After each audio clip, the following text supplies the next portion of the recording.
Assalamu alayna wa ala ibadihi salihin. Que la paix soit sur nous et sur les pieux serviteurs de Dieu. Bienvenue sur cet épisode sur Rabi'a al-Adawiya, la première sainte mystique et femme soufie de l'islam. Cet épisode est présenté par VSMF, Valeurs et Spiritualité musulmane de France. En tant que courant spirituel, le soufisme émergea au IIe siècle de l'Hégire, soit 8 siècles après Jésus-Christ. Et dans ce contexte, une femme accomplit un cheminement intérieur qui allait l'amener à être connue comme l'une des plus grandes figures du soufisme. Son nom, Rabi'a al-Adawiya, surnommée aussi la mère du bien.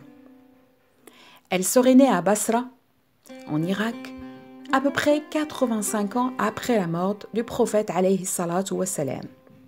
D'une origine très pauvre, elle aurait été flûtiste et ensuite passeuse en barque sur le fleuve Euphrate, comme l'aurait été son père avant elle. A-t-elle été vendue comme esclave par un homme pour la très modique somme de 6 dirhams?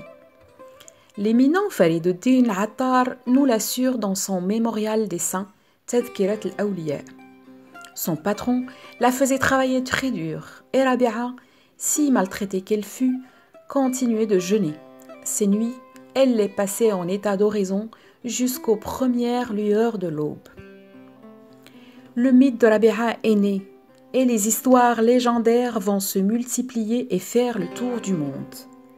Comme le récit de Rabi'a qui se promène dans la rue avec une torche allumée dans une main pour brûler le paradis et un seau d'eau dans l'autre pour éteindre l'enfer.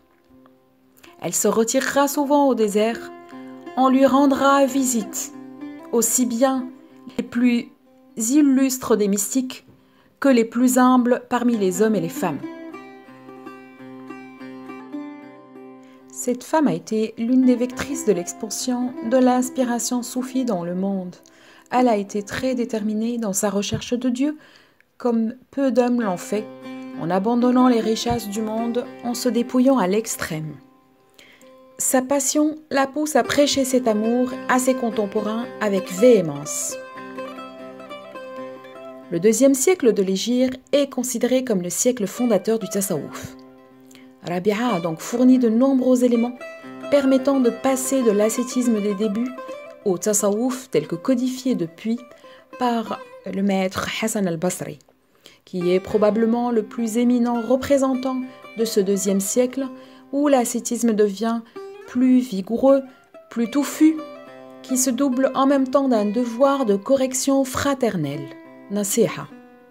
C'est le siècle par excellence des sermonnaires, al-Qussas, mais aussi le siècle qui voit l'émergence, grâce notamment à Hassan al-Basri, de la théorie des ahwal, les états.